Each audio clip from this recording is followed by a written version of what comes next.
town in search of happiness when I stumbled across a clothes shop with a rather unusual and eye-catching name. It was the sort of shop sign that you have to stop and look up at in disbelief, because it's not every day that you see a clothes shop called Sperm.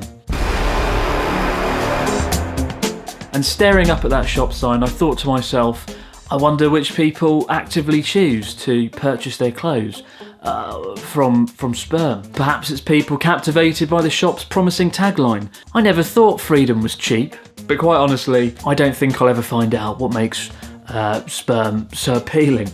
But one of the biggest choices you have to make when moving to Japan is deciding where to live, in the countryside or in the city. Of course, there's no one answer to where the best place to live in Japan is, but I've been fortunate in the last 5 years to live in both the countryside and in the city, and today I thought I would talk about my experiences and weigh up the pros and cons. The pros and cons of living in both rural Yamagata Prefecture and in the city of Sendai. I'm going to look at 6 different aspects of everyday life, such as quality of life and work opportunities, etc., and give each of them a point until we have a definitive winner. But before we even get to the pros and the cons, why did I end up living in the 2 places that I did?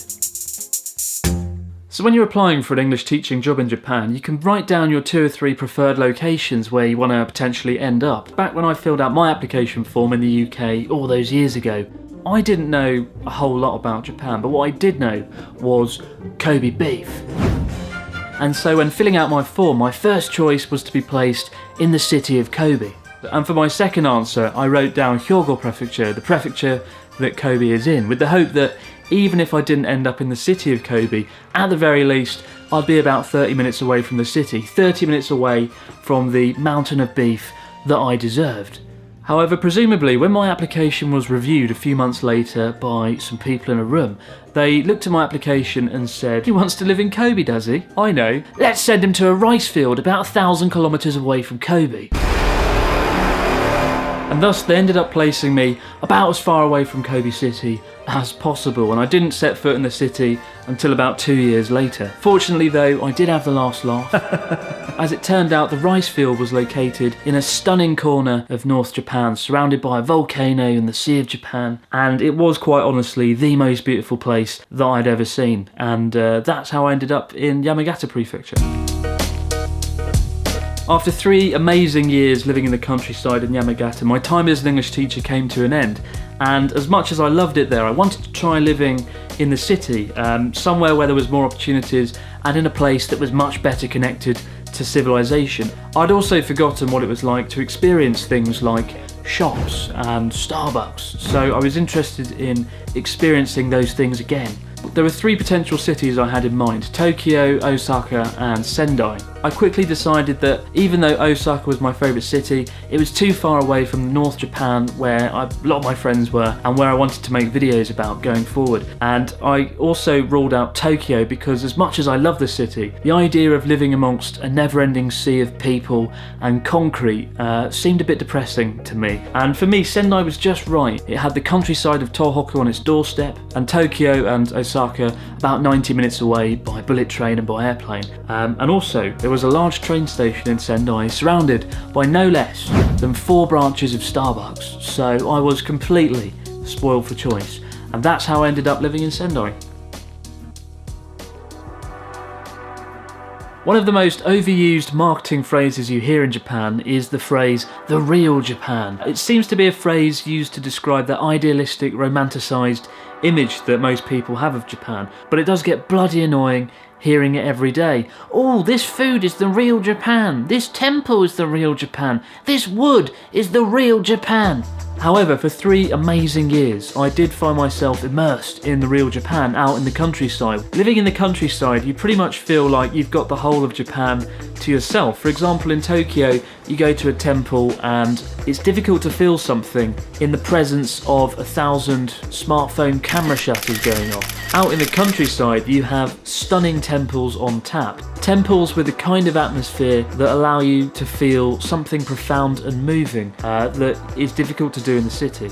And whilst in the city you can find yourself amongst a hypnotic, futuristic urban landscape, particularly at night, for the scenery and for the atmosphere, for the real Japan, the point absolutely goes to the countryside.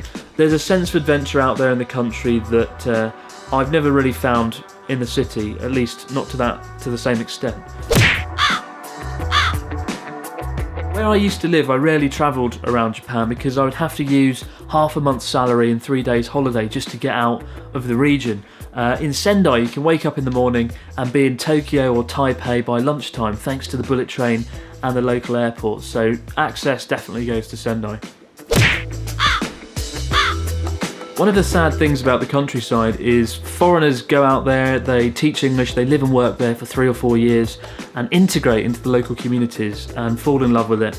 And then after teaching, there's just no work opportunities and they kind of forced to leave, taking their skills and knowledge with them. And it's bad for them and it's bad for the local community as well. And whilst the influx of tourism has led to a lot of new rural jobs being created, unless you're willing to teach English until the end of time, realistically you have to head to the city, so that one goes to the city.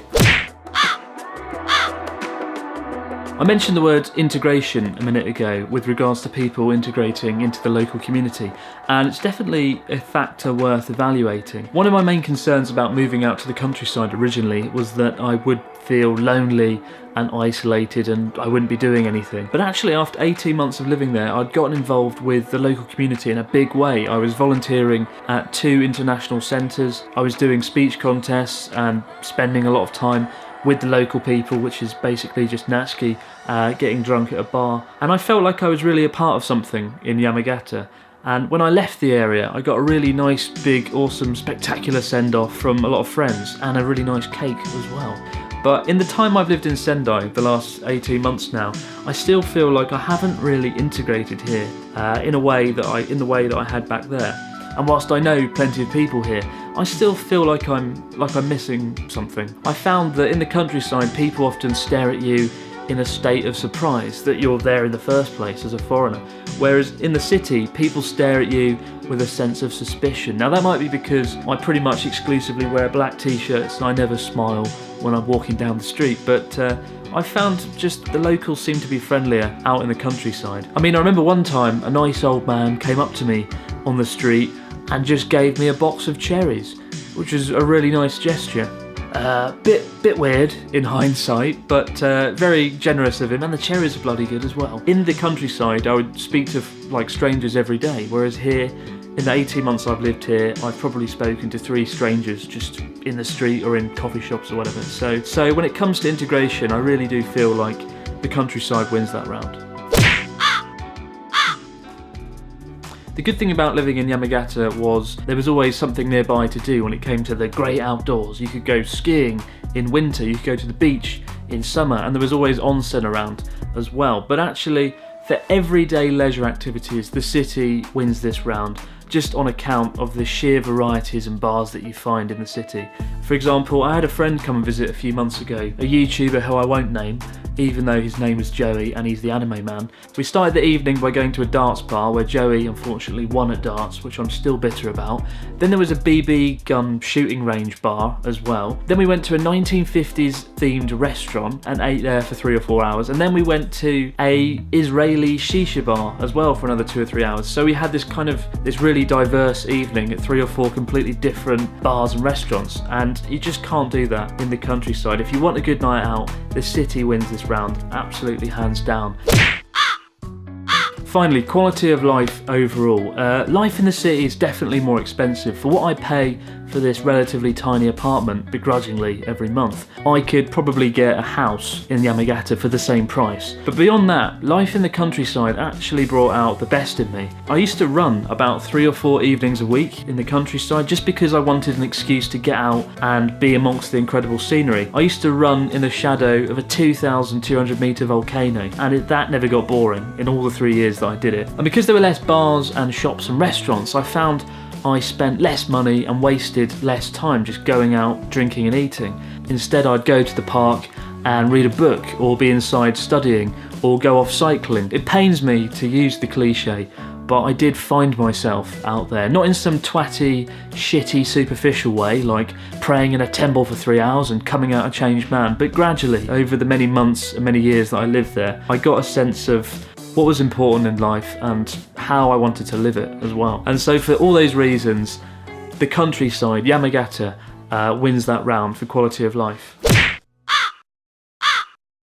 Seeing as it came to 3-3, which makes it pretty boring and inconclusive, I'll throw in my final opinion and say, in conclusion, I definitely do miss living in the countryside. I feel like I was a part of something there. There was a general sense of adventure and a feeling of contentment that I had every day that I just feel like I've lost since moving to the city, as much as I love it here in Sendai.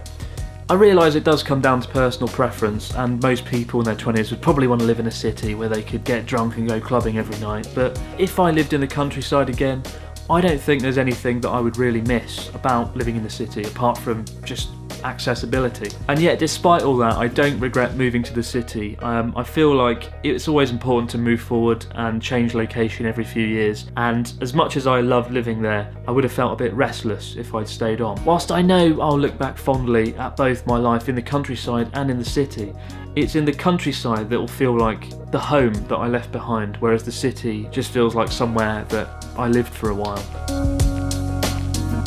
But those are just my thoughts and opinions. How about yours? If you're somebody who lives in Japan or has lived in Japan, please write your experiences below, share them with us.